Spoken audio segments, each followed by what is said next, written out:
utang debt 100%. Di mana kalau debt-nya 100%, di sini dia akan memberikan manfaat EPS-nya mencapai 5,07. Nah, dari sini kita bisa tahu, oh ternyata kalau pendanaan utangnya dari 1.000 sampai 2.500 terus diteruskan sampai hurdle rate, maka yang akan memberikan EPS tertinggi adalah penggunaan common stock financing 100%. Jadi menggunakan dana apa itu? Internal, yaitu saham perusahaan.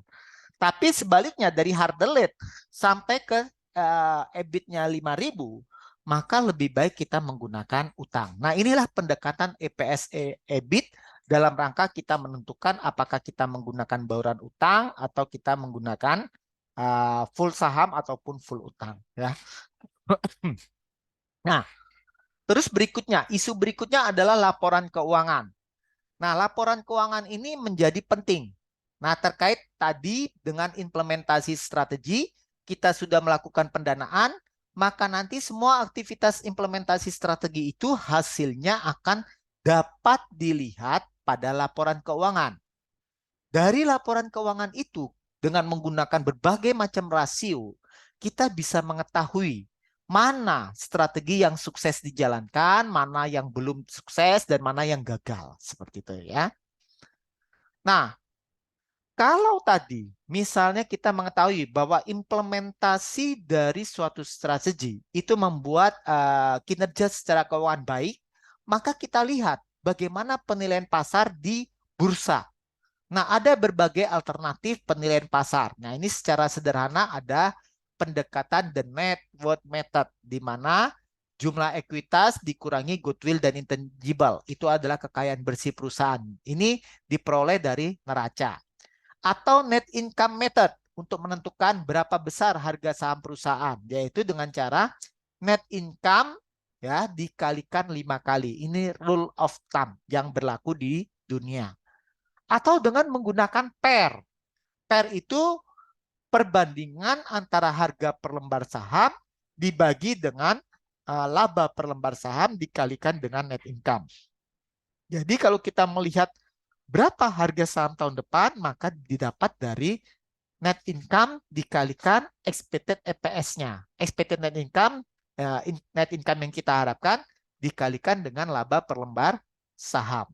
Nah, kemudian dengan menggunakan outstanding share method, yaitu jumlah harga saham saham beredar dikalikan harga saham, maka akan ketemu nilai kapitalisasi pasarnya. Oke. Nah, terus aspek lain yang penting adalah IPO, manajemen kas, dan obligasi korporasi. Nah, apakah perusahaan dalam rangka implementasi strategi perlu melakukan IPO? Go public, menjual saham ke masyarakat dalam rangka pendanaan strategi. Nah, ini tentu harus dilakukan analisis secara keuangan. Keputusan go public harus mempertimbangkan cost and benefit, berapa keuntungannya, berapa ruginya. Menjadi tidak visible bila nilai go public total nilai yang kita jual sahamnya itu adalah kurang dari 100 miliar. Alternatif lain pendanaan adalah dengan menggunakan penerbitan obligasi korporasi. Ada keuntungan bila kita menerbitkan obligasi daripada penggunaan utang bank. Nah, ingat, bank itu adalah intermediary yang menghubungkan antara pihak kelebihan dana dan pihak kekurangan dana. Siapa yang kelebihan dana? Yaitu para deposan, pemilik tabungan, ya. Kemudian siapa yang membutuhkan? Perusahaan. Nah, biasanya orang yang kelebihan dana itu akan menyimpankan uangnya ke bank mendapatkan bunga deposito sekitar 6%. Nah, kemudian oleh bank, uang tersebut diedarkan ke masyarakat melalui kredit. Nah, kreditnya pasaran sekitar 11%. Jadi ada selisih 5%. 5% itu adalah keuntungan bagi bank. Nah, dengan penerbitan obligasi, maka kita memotong fungsi intermediary ini. Jadi, si perusahaan yang membutuhkan dana ini langsung menjual surat utangnya kepada masyarakat. Nah, jadi biasanya dia nanti akan memberikan bunga dalam bentuk kupon. Nah, kalau tadi bunga kredit rata-rata hari ini 11-12%, bisa saja untuk perusahaan dengan risiko yang sama, ketika dia menerbitkan obligasi, dia cuma memberikan bunga sekitar 8-9%. Jadi ada penghematan. Nah, ini keuntungan penerbitan obligasi. Keuntungan lain dari penerbitan obligasi adalah kalau kita pinjam bank, kita harus cicil tiap bulan. Bunga plus cicilan pokok. Kalau obligasi tidak. Tiap bulan atau tiap 3 bulan sekali atau tiap 6 bulan sekali, kita membayarkan kupon bunga. Terus pokoknya kapan dibayarkan? Yaitu pada saat jatuh tempo, bisa 5 tahun, bisa 10 tahun lagi. Ya, itu keuntungan penerbitan obligasi. Namun ingat, penerbitan obligasi membutuhkan biaya. Ya, biaya ada bagi investment bank, perusahaan sekuritas yang membantu memproses penjualan obligasi tersebut. Selain itu, perusahaan yang mau menjual obligasi harus dirating oleh lembaga rating. Kalau di Indonesia, Pevindo, Pemeringkat Efek Indonesia, dan itu ada cost-nya ya. Nah, setelah dari isu keuangan, kita masuk isu research and development. Nah, R&D memainkan peranan penting dalam implementasi strategi. Untuk dapat memenangkan persaingan, maka perusahaan harus mengembangkan produk yang sesuai dengan kebutuhan pasar. Nah, pengembangan produk ini merupakan tugas utama bagian research and development atau biasa di Indonesia kita sebut sebagai lemlit. Apa itu? Penelitian dan pengembangan. Ya. Ada beberapa hal terkait bidang research and development meliputi bagaimana kita melakukan perbaikan produk atau prosesnya yang ada di dalam organisasi. Bagaimana kita melakukan penelitian dasar atau terapan? Tentu dalam bisnis biasanya kita menggunakan penelitian terapan. Terus jadilah pemimpin atau pengikut dalam R&D. Untuk menjadi pemimpin, ingat, kos Anda besar. Tetapi begitu Anda menemukan produk yang unik, yang distintif, yang berbeda dengan yang ada saat ini, maka Anda akan memperoleh namanya first mover advantage. Berarti Anda yang melakukan pertama, ya. Nanti merek Anda akan dengan mudah diingat oleh konsumen. Ya, sebagai contoh di Indonesia, kalau kita bicara tentang pompa air, hampir semua orang nyebutnya Sanyo. Padahal Sanyo itu adalah merek salah satu perusahaan dari Jepang yang kebetulan pertama kali memperkenalkan pompa air di Indonesia. Nah, ini keuntungan dan kelemahan dari pemimpin pasar atau pemimpin research and development. Bagaimana dengan pengikut? Kalau pengikut ini cost-nya lebih rendah keuntungannya. Tetapi kerugiannya kita tidak akan diingat oleh market. Ya, market akan mengingat pada yang pertama. Nah, makanya disebut first mover advantage.